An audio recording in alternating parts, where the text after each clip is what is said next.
tema da mensagem de hoje é viva por visão e não por vista. Há uma grande diferença entre ver e enxergar. Tem gente que vê, mas não enxerga. E tem pessoas que enxergam, mas não veem. Então, é a visão e não a vista. É a visão e não a vista que determina o seu futuro. Não é o que você está vendo agora, é a visão que te mostra o seu futuro. Quem tem visão vê, quem tem visão vai mais longe. E eu queria provocar você nessa noite a olhar adiante, a olhar para o seu futuro. Eu não quero gerar em você nenhuma ansiedade, mas às vezes nós precisamos projetar a nossa vida no futuro. Nós precisamos, fazer uma coisa, nos olharmos daqui a um ano. Você sabia que eu escrevi uma carta para mim mesmo há 3 anos atrás? Eu recebi como tarefa do meu pastor Bruno, eu escrever uma carta, foi em 2017 isso. Ele fez eu escrever uma carta para daqui a 5 anos, foi há 5 anos. E ele falou que era para eu abrir essa carta em 2022, e a carta está escrita. E em 2022 eu vou ler o que eu escrevi sobre mim em 2017. E eu vou ficar pasmo com aquilo que eu escrevi, porque eu coloquei aonde eu queria estar. Eu coloquei aonde eu queria chegar, o que eu queria alcançar, o que eu queria ter. E será feito ali um balanço das coisas que eu ganhei, das coisas que eu perdi. E não importa se eu perdi bens, não importa se eu perdi bens materiais, não importa se eu perdi alguma coisa, o que importa é onde eu alcancei, são vidas que eu toquei, são pessoas que eu alcancei através do meu chamado, através do ministério. O que eu quero que nessa noite você entenda é que você escreva uma carta para o seu futuro, que você olhe para o seu futuro, que você se veja lá, porque quem tem visão vê e vai mais longe. Nesse tempo de dificuldade que nós estamos passando, nos pode faltar muita coisa, mas não pode nos faltar visão.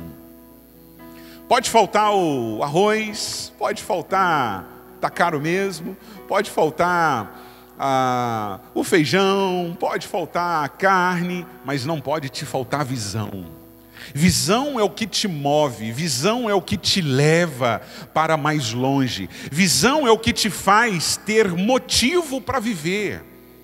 Se você analisar para hoje, você teria algum motivo para viver hoje, mas quando você pensa no amanhã, quando você pensa nos seus filhos, quando você pensa nos seus familiares, quando você pensa numa cidade que precisa ser bem cuidada, quando você pensa, em pessoas que ainda não foram alcançadas por Jesus, quando você pensa no seu filhinho, quando você pensa em projetos, isso te motiva e cresce em você uma força chamada visão, e aí você começa a enxergar longe, e aí alguns começam a entrar para a academia para emagrecer, porque quer viver bem, porque quer chegar lá, quer estar lá no momento da vitória, e a palavra de Deus diz que a recompensa vem para aqueles que trabalham, para aqueles que enxergam, para aqueles que lutam, e eu quero hoje te levar para o futuro. Nesse tempo de dificuldade, nós estamos sentindo falta de muita coisa, mas não deixe faltar visão, porque a visão ela fará toda a diferença na sua vida. Sendo assim, por que visão e não vista? Olhando para algumas histórias da Bíblia, nós vamos aprender aqui algumas lições. Essas lições serão aplicadas ao nosso coração e você vai entender a diferença de vista e de visão. Vamos a elas, amém?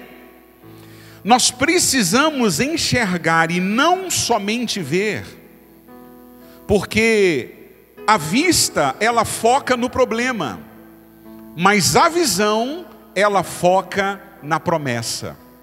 Eu vou repetir, a vista, ela foca só no problema, A visão, ela foca na promessa. Abra sua Bíblia em Gênesis capítulo 18. Será projetado, você pode acompanhar também, Gênesis 18, de 11 a 14. Você que está em casa, abra sua Bíblia em Gênesis 18, de 11 a 14. Olha só o porquê que nós devemos entender que a vista, ela foca no problema, mas a visão foca na promessa.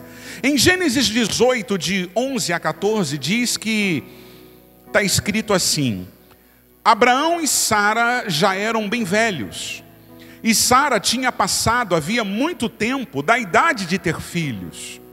Por isso ela riu consigo e disse: como poderia uma mulher da minha idade ter esse prazer, ainda mais quando meu senhor, meu marido, também é idoso? Então o Senhor disse a Abraão: por que Sara riu? Porque disse: pode uma mulher da minha idade ter um filho? Existe alguma coisa difícil demais para o Senhor? Voltarei por esta época, no ano que vem, e Sara terá um filho. Aparece ali um anjo e diz: olha, você vai ter um filho. E ela: eu? Agora, nesse momento? Olha a minha idade, Senhor. Eu sou estéril. Eu não tenho mais nada para dar. Olha só a minha idade. Aliás, olha a idade do Abrão. Negócio ali. Ele já está avançado de idade, Senhor. Não, deve ter algum engano aí. Ele não terá filho.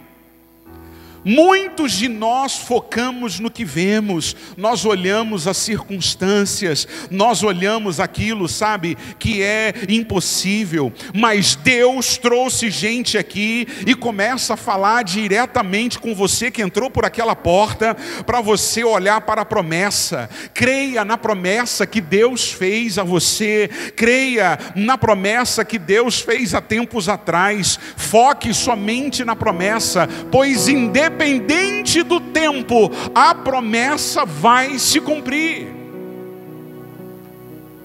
Pastor, mas até agora não aconteceu comigo. Não é o tempo, não é a vista. Quem falou que era agora?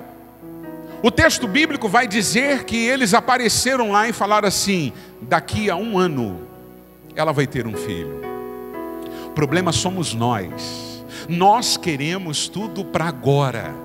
Nós queremos tudo para já. Deus tem que fazer agora. Infelizmente nós somos reféns de uma teologia triunfalista, né? Nós somos reféns de uma teologia da determinação. Eu determino a cura agora. Eu determino que eu quero agora esta casa, esse apartamento. Nós não determinamos nada. Quem determina é o Senhor. O tempo não é nosso, o tempo é dele. Se você tem promessa, querido, levanta a tua mão e receba. O tempo da tua promessa vai chegar. Não ria, não duvide. Eu não sei o que você tem sonhado. Talvez você esteja apenas olhando, dando uma vista, uma olhadinha na gaveta dos seus sonhos. Querido, querida, se prepare. Deus vai soprar papéis na sua gaveta e uma grande mudança virá na sua vida. Sabe por quê? Porque o versículo 14 está escrito: existe alguma coisa demais impossível para o Senhor? Aleluia!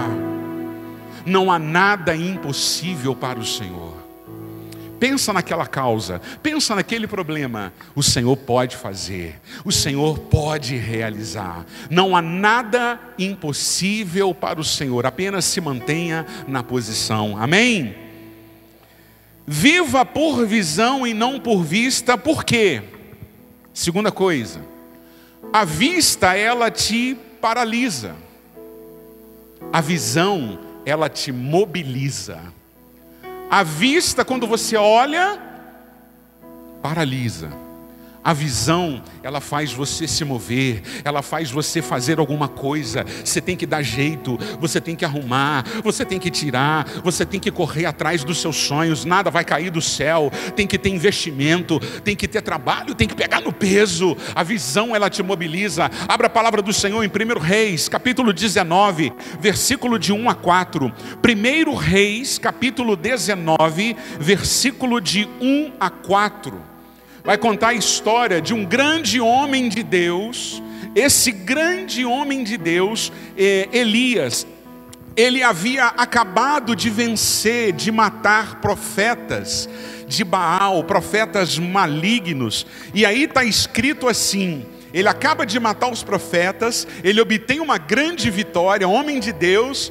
Aí está escrito assim em 1 Reis 19, de 1 a 4. Acabe contou a Jezabel tudo o que Elias tinha feito. O que Elias tinha feito? Matado todos os profetas malignos, incluindo o modo como ele havia matado os profetas de Baal. O texto segue e diz assim: por isso Jezabel, presta atenção nisso, gente. Jezabel, uma profetisa do inferno, ela enviou um WhatsApp. Que isso, pastor? Não tinha. Ela enviou uma mensagem. Ela chamou um cara lá, mandou uma mensagem para Elias, e ela disse o seguinte: que os deuses me castiguem severamente, se até amanhã nessa hora eu não fizer a você, Elias, o que você fez aos profetas de Baal. Elias teve medo e fugiu para salvar a sua vida. Ele foi para Berseba, uma cidade em Judá, e ali deixou o seu servo. Depois foi sozinho para o deserto, caminhando o dia todo. Sentou-se debaixo de um pé de giesta e orou, pedindo para morrer, dizendo: já basta, Senhor, disse ele, tira minha vida, pois não sou melhor que meus antepassados que já morreram. Senhor, eu não quero mais briga não, eu não quero mais confusão não, essa mulher vai me matar. Eu fiz tanto pelo Senhor, eu matei os profetas de Baal, eu me empenhei nas lutas. A gente fala de Elias, mas nós nos parecemos muito com ele. Eu estudei, mas não passei na prova. Eu fui na entrevista, mas não fui aprovado para o emprego. Eu entrei com recurso naquela causa, na justiça, mas até hoje não saiu. Ah, Senhor, quer saber? Eu não quero saber de mais nada. Eu não quero mais ir à igreja, a célula não está adiantando mais, eu não vou mais ao monte. Já basta agora essa crise, os negócios fecharam, eu estou fechando tudo, não dá mais para mim. Bastou uma ameaça, e esse grande homem que já havia matado os profetas do mal, de repente, ele para a sua vida por conta de uma ameaça. Eu quero fazer uma pergunta para você pelo Espírito Santo nessa noite: o que você tem paralisado em sua vida? O que você está engavetando na sua vida por conta de ameaça? Por conta de uma circunstância, por conta de uma crise, ou por causa do medo, ou por causa, sabe, de qualquer coisa. Deixa eu falar para você, numa crise, exatamente numa crise, existem pessoas que choram, mas também existem aquelas que vendem lenços. Qual dos dois tipos é você? Você é que fica chorando, reclamando, lamentando, ou você é aquela que aproveita a crise e começa: quer um lenço aqui? R$1, R$2. A crise, ela é igual para todo mundo, mas tem pessoas que decidem se enterrar na crise, chorar, lamentar, murmurar. Mas existem outros que começam a sonhar, abrir um negócio diferente, começam a sonhar outros projetos. Tem gente que não para, tem gente que mobiliza, tem gente que se reinventa. E Deus manda dizer para você, o Senhor me entrega uma palavra para você que está pensando em paralisar.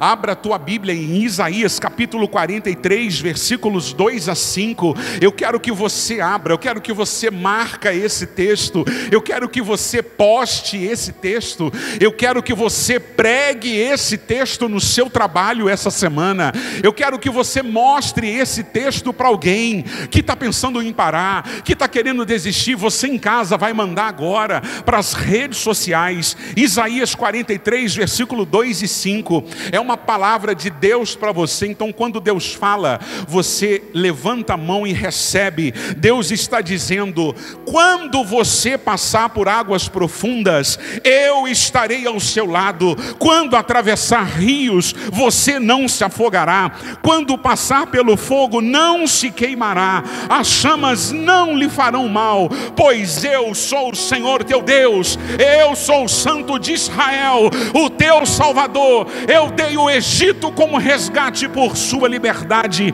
Em troca de você, eu dei a Etiópia.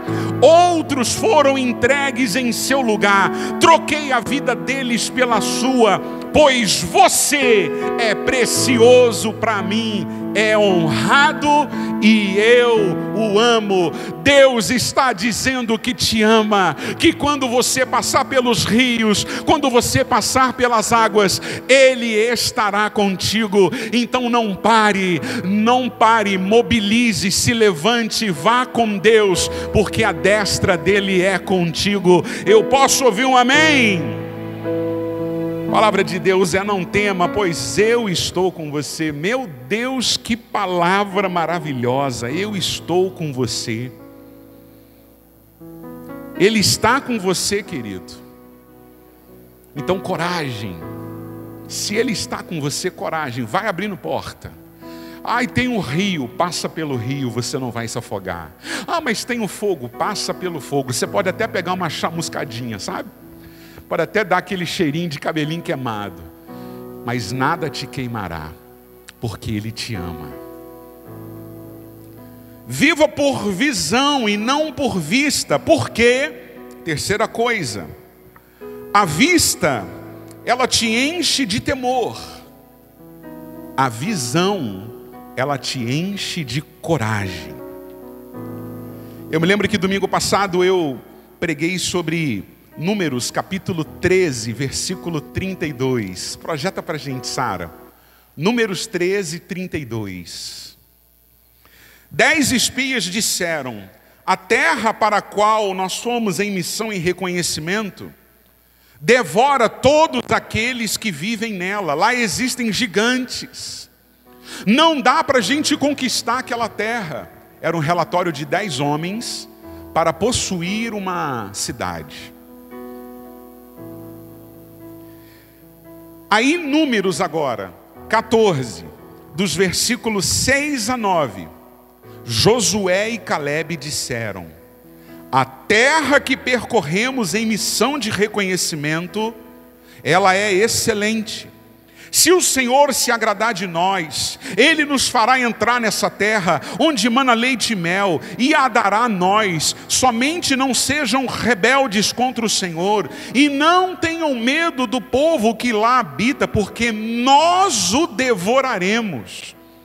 Nós devoraremos como se fossem pão. A proteção dele se foi, mas o Senhor está conosco. Não tenham medo deles. Aleluia. Quando eu olho para essa história, eu tenho que olhar aqui e entender que a vista, ela me deixa com medo, ela me deixa com temor.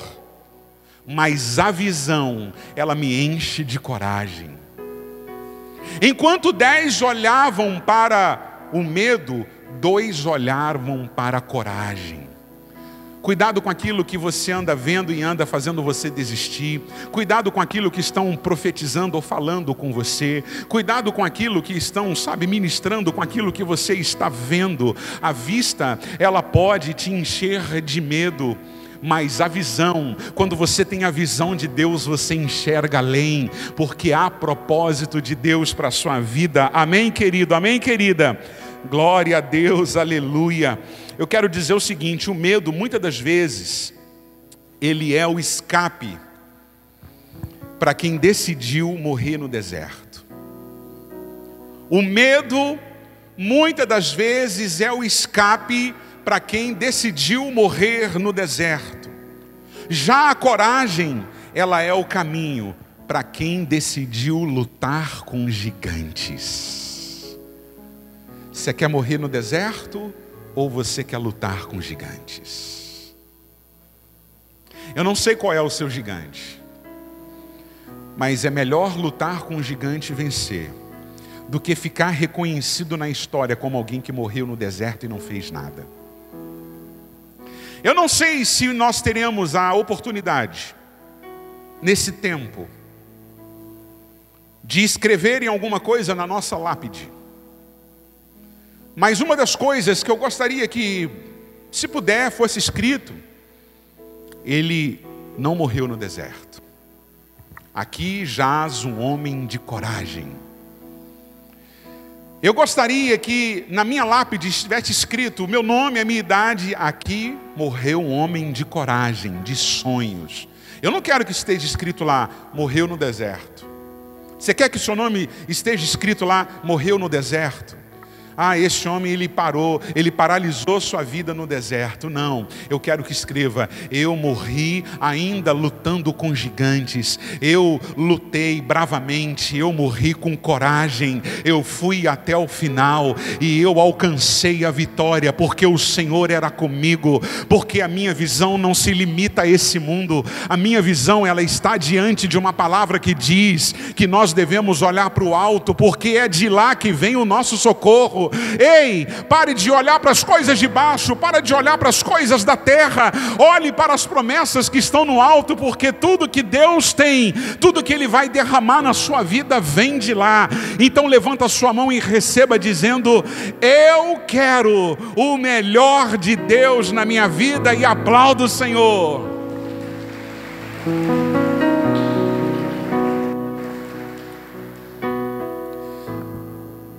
Visão é algo para o futuro. Viva por visão e não por vista, porque a vista, ela olha para o presente. A visão te faz olhar por futuro. Para finalizar, apenas Lucas 24:16. Enquanto você vai abrindo o Evangelho de Lucas 24:16, eu quero te contar a história de 2 discípulos. Escute bem, por favor. Não eram 2 pessoas da multidão. Eram 2 discípulos. Multidão é uma coisa. Amém? Discípulo é outra. Discípulo é quem aprendeu com Jesus, é quem andou com Jesus. 2 discípulos. Eu vou ler para você de novo. A vista te faz olhar para o presente. A visão te faz enxergar o futuro. Mas 2 discípulos. Em Lucas 24:16 está escrito o seguinte: os olhos deles, porém, estavam como que impedidos de reconhecê-lo. A história é a seguinte: Jesus havia acabado de morrer, havia acabado de ser crucificado. Pegaram o corpo e levaram. Esses 2 discípulos, eles voltam para casa, totalmente decepcionados, totalmente desesperançados, totalmente sem vida, sem alegria. E de repente, Jesus aparece para eles. O Jesus que havia morrido aparece para eles. Só que o texto diz que os olhos deles estavam como que impedidos de reconhecê-lo. Jesus apareceu, é como se ele entrasse aqui nessa noite e a gente não reconhecesse. É como se Jesus se assentasse numa dessas cadeiras e nós não reconhecer, porque os nossos olhos estão impedidos de reconhecer. Pastor, por que isso acontece? Porque muitas das vezes nós olhamos com vista para o presente, quando na verdade nós devíamos olhar para o futuro. Qual era o futuro? Qual era a mensagem que Jesus deixou? Ele falou, ele foi bem claro: gente, eu vou morrer, mas eu voltarei, e eu vou mandar o meu Consolador, e vocês não ficarão órfãos. Eu vou mandar aquele que há de guiar vocês, e eu vou preparar lugar. Na casa de meu Pai há muitas moradas, e vocês irão morar comigo no céu. Não tenham medo, fiquem em Jerusalém, que eu voltarei. Mas aí 2 discípulos voltam para casa. Aí Jesus aparece. Eles não reconhecem quem era Jesus. E eles começam ali a falar: o que está acontecendo? O senhor não está sabendo, não? Jesus, poderoso profeta, realizou muitos milagres, morreu. E já é o 3º dia que isso acontece e nada aconteceu, não está nada. Então a gente está indo embora para nossa casa. Nós moramos em Emaús. E eles começam a ir, lá em Emaús, eles começam a ir para Emaús. A decepção muitas das vezes faz a gente ir para Emaús. Talvez você esteja decepcionado com alguma coisa na igreja. Talvez a sua decepção é com alguma pessoa da igreja. Talvez a sua decepção seja com alguém da sua família. Talvez a sua decepção seja essa crise. Talvez a sua decepção sejam sonhos ainda não realizados. Talvez a sua decepção seja lá alguma coisa que tem tirado a sua paz, e isso tem feito você andar para Emaús. Quantos nesses dias não estão indo decepcionados para Emaús? Por algum acontecimento, por alguma quebra de relacionamento, por algum motivo, por alguma coisa que aconteceu, você vai, desiste, desanima e começa a ir para Emaús. Se você continuar lendo essa palavra, querido, nada pode impedir você de sonhar os sonhos de Deus. Você não pode ficar olhando para aqui. Você tem que olhar para o futuro de glória que virá para a sua vida. O problema pode ser que você esteja indo para o lugar errado. Você está indo para Emaús e Deus te quer em Jerusalém. A história termina com Jesus acompanhando eles e chegando até Emaús. Jesus entra na casa deles. E quando Jesus se assenta com eles e ele parte o pão. Partir o pão significa comunhão. Diz a história que as vendas dos olhos deles caíram. E eles então descobriram: Jesus é o Senhor que estava conosco. Meu Deus, como é que nós não percebemos isso? Gente, olha só, Jesus na nossa casa. Ah, Senhor, vem cá, senta aqui, fique à vontade. E quando eles viraram, Jesus já tinha ido. Aí tem um texto que eu quero mostrar um contraste. Tem muito a ver, isso vai fazer sentido para a sua vida. Nós lemos, projeta aí, Sara, Lucas 24:16. Não foi esse texto que nós lemos? Lucas 24:16, eles estão indo para Emaús decepcionados. Os olhos deles estavam como impedidos. Agora eu quero que você abra Lucas 24, versículo de número 33. Quando os olhos deles foram abertos. Diz o texto que quando reconheceram Jesus, na mesma hora, levantaram-se e voltaram para Jerusalém. Ali encontraram 11 discípulos e os outros que estavam reunidos com eles. Ou seja, eles voltaram para o caminho da fé. Eles voltaram a crer na palavra da salvação. Eles voltaram a crer na palavra que liberta. Eles fizeram um caminho para Emaús. Emaús, e na mesma hora eles voltaram para Jerusalém. Nessa noite Deus está me dizendo que você precisa sair de Emaús e voltar para Jerusalém, que é lugar de pão, lugar de paz, lugar de fé, lugar de coragem. O teu futuro não está em Emaús, o teu futuro está em Jerusalém, que significa presença de Deus, obra de Deus. Se coloque de pé nessa noite. O Senhor, Ele deseja que você viva não apenas por vista, porque quem vive por vista foca no problema, quem tem visão foca na promessa. A vista te paralisa, a visão te mobiliza. A vista te enche de temor, a visão te enche de coragem. A vista olha para o presente, a visão ela sonha com o futuro. E aqueles discípulos, eles voltaram para Jerusalém e eles se reuniram e eles plantaram uma igreja chamada Igreja Primitiva, e eles começaram a fazer células, a reunir-se nas casas, e eles começaram a espalhar a palavra. E essa visão chegou até nós. Nós somos frutos da vida destes que saíram de Emaús e foram para Jerusalém. Deus vai fazer com que você saia do seu Emaús e vai te levar para o caminho de alguém para Jerusalém. Você vai tirar pessoas de Emaús e vai levá-las para Jerusalém.